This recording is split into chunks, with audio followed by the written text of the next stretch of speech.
Hey everyone, Mr. Happy here, and I'm currently live streaming on Twitch. I've had a few too many shots of rum, and we're going to be rewatching the Shadowbringers launch trailer. I don't know if I'm uploading this to YouTube or not yet. I turned off all the alerts just in case. But this dropped during the Screen Express conference, and I couldn't really hear it super well. So we're going to rewatch it, and then I'm going to provide my thoughts on it. I heard the final line, though. So I'm plenty excited. So whether or not this ends up on YouTube, guys, everyone on Twitch, let's just watch it. Let me shut the fuck up and let's watch it. Okay? Let's do that. All right, I'm going to mute my mic. We'll watch it, and then we'll talk about it.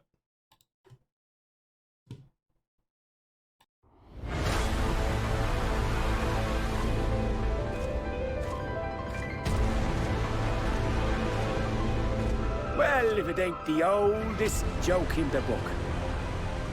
And when, pray tell, did we last have a dark night? Over 100 bleeding years ago, that's when.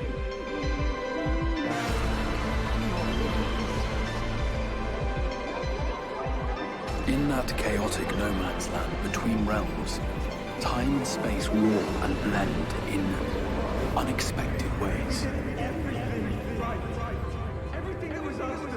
What Urianger saw was the future.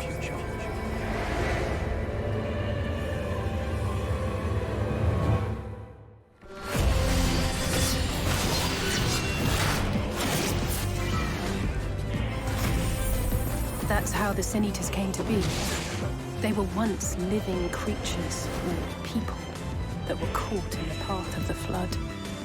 Once the change is wrought, there is no going back.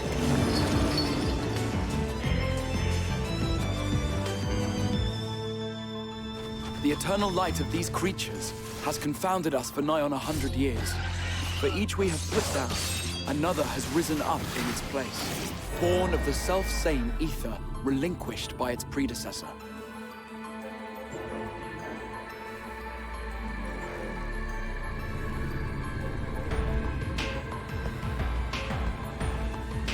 That's him.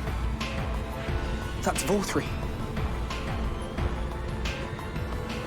Sin Eaters are part of Yulmor's society, but they must be fed with ether. Living ether.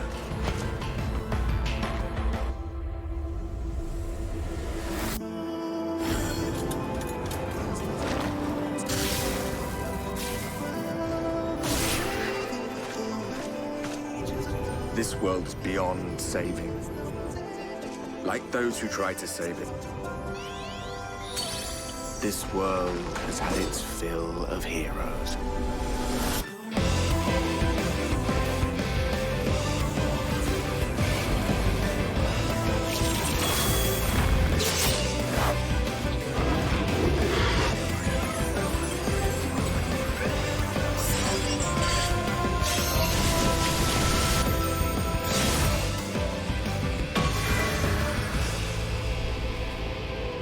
Everything we did, everything we gave,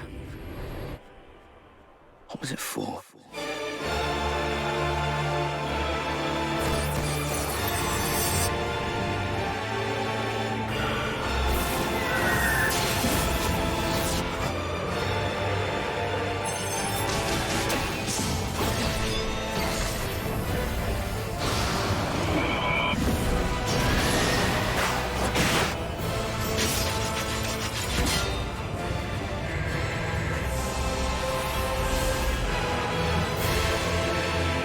How many years have I waited for this moment?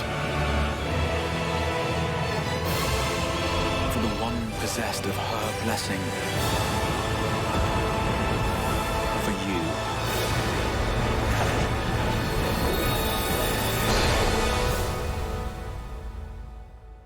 Through prayer and sacrifice, the will of the star was made manifest. I'm sorry, I can only assume I misheard. But it sounded an awful lot like you were implying both Zodiac and Hydaelyn are not gods. But They are gods after a fashion, yes. The eldest and most powerful of primals.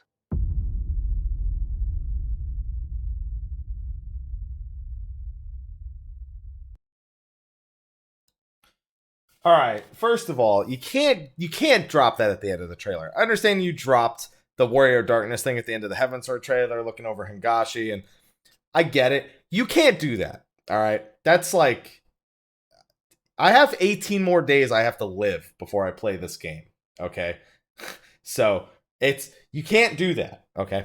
Second of all, I think that's easily my favorite of the launch trailers that we've had amongst Heavensward and Stormblood before, and A Realm Reborn. All come with their own emotions, but something about Shadowbringers launch trailer it's a very different vibe than what we've had up to this point. As much as A Realm Reborn kind of captures that whole pure fantasy feel, something's a lot different here. There's a lot of mystery, there's a lot of unknown, and it feels like we're going into this with just as few answers as we did, even though we now have a lot more information lore-wise after the number of lore dumps that were there, stuff about Zodiark and Hydaelyn, of course, at the end, but also about the Sin Eaters and their nature. There's a lot missing still, and I don't think we've ever gone into an expansion, even going into A Realm Reborn, based on stuff that happened in 1.x and stuff we saw from the trailers. I felt like we had a better grasp of kind of what we were getting into. The more traditional Final Fantasy story with 2.0, the more dragon-focused Heavensward story, as well as 4.0, with the traveling east and west and the war against Garlemald. With Shadowbringers, the trailer still seems entirely focused on the first and the conflict between Zodiark and Hydaelyn, which goes very much against what we experienced with the beginning of our delve into what Shadowbringers would be. The conquering of the Empire, or the defeating of the Empire. It still seems so far flung from what I guess we were originally presented, but we are still seeing a lot of familiar faces. Obviously, we still have all the Scions that we've been seeing them being bested, seeing them in action a lot more. But we did see Gaius. We have seen Solace. We are interacting with a lot of these characters a lot more. And there's so many questions that I have after the end of this trailer.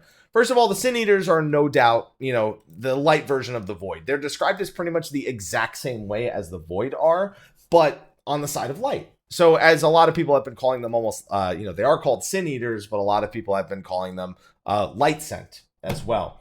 We also got our first little sneak peek at a few different things, a few of the cutscenes, obviously. But the actual act of some of the Sin Eaters and some of the characters that are going to be more popular, this is the one I was looking for.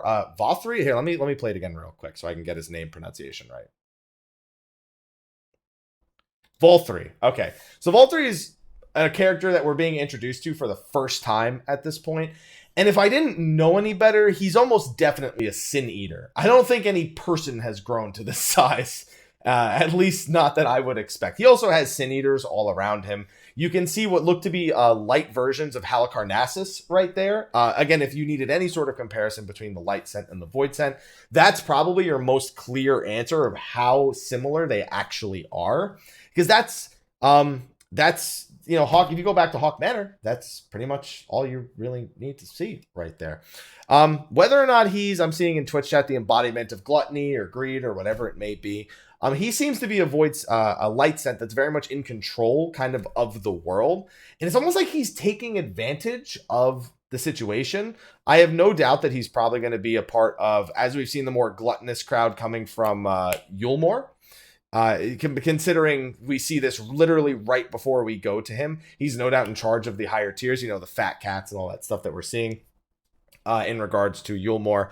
And he seems to be pretty much content with the fact that Sin Eaters are taking over. And we have heard that Yulmore is kind of a last bastion for people who have accepted that the world is going to be ending and that they should just try to enjoy life as best as possible until that point. But man, it is just... It's just a whole nother experience. We get a look at miniphilia versus actual minphilia a little bit later in the trailer. I think that caught a little bit of people by surprise if we actually go to this part right here, where we get to see the voice of the mother versus the minphilia that we're getting to experience right here. This definitely threw me a little bit for a loop. It's hard to tell if this is a minphilia that belongs specifically either to another time period, such as and Asilia that's been brought here. There is mention of seeing the future, of seeing things that transcend time itself, or if Word of the Mother and Minphilia / Asilia are now two completely different beings altogether. Did they split into two? Is this the first version of Minphilia that we come to know? Even though that's not how the separate shards are supposed to work, it's really hard to judge that. Before I was saying constant things like, that's not how splitting of the shards work. It's not like, you have the same character in the same period of time who's completely different from the other. But then you go back to the beginning of the trailer, and if I'm not mistaken, that's the dude from the fucking caravan at the beginning of A Realm Reborn. So now I don't know if I can believe that or not. There's 2 Thancreds later. There's all sorts of things that make me believe that now there are actually exact equivalents in their time frame that match our equivalents in our time frame. So there's all sorts of things here that just blow my mind from all the expectations that we had going into Shadowbringers. I was already expecting this to be incredibly lore heavy, incredibly more interesting than Stormblood, and even Heavensward, which was a very big high point for the story of Final Fantasy XIV. And this launch trailer took all of that, and just like the rest of the Shadowbringers story-related news has, it kind of just turned everything on its head. And I couldn't be more excited for an expansion as I am right now. And I really need to consult Ethos on a lot of this stuff, because keep in mind, we're saying a lot of these things without really breaking down each individual line and how it applies to what we already know. We're just doing like a gut reaction to seeing this from the Square Enix press conference and then reacting to it and just rewatching it a single time for this video or for this live stream right here. I'm mind blown. That's it. I don't really know how else to put it, because there's so much to unpack here in such a short 4.5 minute period of time. Some things we already knew, some looks at some instances of things that we don't really know how to, absorb. This part right here especially looks to be a new dungeon using trusts, no doubt. But there's these are just peeks at the new dungeons. And we know that because of the trusts, but what to actually take from those? And this looks like it's Titania, I'd assume. This looks like Titania and a series of treants that are going to be taking place. We get to see Innocence right here, who we know is going to be a major factor in the actual story as well. A lot of people have assumed she's going to be the level X7 equivalent in the main scenario, if not the final boss altogether. I don't think final boss now that we've seen her in the trailer. We didn't see Thornton. We didn't see much of the final bosses other than Ultima Weapon in the previous expansion trailers. So is it possible she's the level 70s? He or she is the level 77 primal? There's so many things we don't know. It's hard to speculate on any of them, because what is this? Is this the throne in Yulmore? Is that a throne of light that, is something regarding Hydaelyn? So many questions. And then we get Gaius, who I actually had kind of given up on actually seeing in this trailer altogether. As much as we were just reintroduced to Gaius, we know how he feels about the Ascians, and we know how the balance of light and darkness is a major, major pivotal point. We also get to see Estinian. 2 characters I didn't know that we would actually get to be seeing in this expansion. Is incredibly, I'm just blown away. Some of our favorite characters from across Final Fantasy XIV are now delving into a story that we still have so many questions about. This new Viera main character, we don't really know a whole lot about either. We get to see her play as a dancer a couple of times. We get to see her defeated once here. And it's just, I'm blown away. I didn't think this trailer was going to blow me away as much as it did. I just didn't think it was going to be the case. It was hard to think that we would just have even more questions after all of this. And I don't know. I just couldn't be more excited. And then, of course, Zodiark and Hydaelyn being the eldest of primals. Does that mean there's a god that comes before them? Does that mean that now, Oh, another big thing about this is we don't seem to be abandoning the light, which a lot of us suspected that we wouldn't actually be abandoning the light. We'd just be taking on the darkness to create this balance. It's not, I guess becoming the warrior of darkness is one thing, but we are not, or at least it doesn't seem like we're completely throwing away the light. I don't know, man. There's just so many questions and things we didn't see as well. Chat's bringing up, what about the Black Rose? What about the other gods? What about the 12? What about all these other things that we've been given all these thoughts of what to believe and everything? And now we don't really know what to believe. It seems like everything we've learned, 3 expansions up to this point, have just been a lie. Well, a re-release and 2 expansions. But either way, it feels like everything we've learned up to this point has been a lie. We got a short tease of Eden. We got a short tease of some other boss fights that we've seen here as well. It's incredible. There's even, yes, that was a big point. Somebody just brought up something really quick that's really easy to glance over, and I think it happens right about here somewhere. There's literally a book that is shown somewhere in the trailer. I think it's at this later part here. Yes, there it was. All right, let's see if we can get a freeze frame of it right there. Let's go back a little bit. There you go. Literally a book that looks to be called the Shadowbringers. Now, I thought it was the Heaven... Yeah, somebody brought up the Heavensward journal from... Heavensward, obviously. However, just my mind's blown. It's the Heavensward logo. It's probably the journal that was written back in Heavensward, the one that was narrated, but like, there's so many things to unpack that I need Ethos. It's the memoirs from Heavensward. And it's just like, I thought that was never going to come into play in the story. And it's here. It's just an overload of everything up to this point. And it's I don't know how to unpack it all. I'm just dead. So, I don't know what State of the Realm is happening this week, but I need Ethos on it. Like, stat. I just need it. I'm completely blown away as a Final Fantasy XIV fan at this point. I think a lot of this stuff, I think we're in for, regardless of considering how Savage works out, how normal mode works out, how Ultimate works out this expansion, how new features work out, how Trust work out, regardless of how any of the game systems work out, I think we're looking at what could possibly be one of the most interesting Final Fantasy plot lines that we've had. I'm going to say plot lines, not stories, because it's a plot line in the bigger picture of Final Fantasy XIV. But it's shaping out to end in a way that's just on a whole other level than what we've had up to this point. And I was almost in tears watching this, between this 7 remake. I was almost in tears during this friggin' Square Enix press conference. I'm ready to be blown away.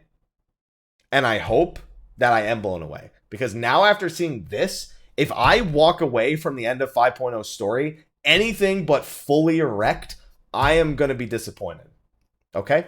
So with that, I think it's good that we wrap up this video / I guess opinion on everything thus far. While the rum is done, I do have more rum, but all the same, I think YouTube will enjoy 6 shots of rum happy.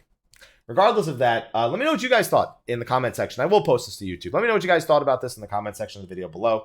I'll probably get back to it a little bit once I've had a little bit less rum in my system. But Twitch chat, we still got more to talk about, and I've got to order some Chinese food because I'm fucking hungry. Thank you for watching on the YouTube side of things. Twitch chat, we got more to unpack, so let's get to it. Thank you for watching, and until next time, take care.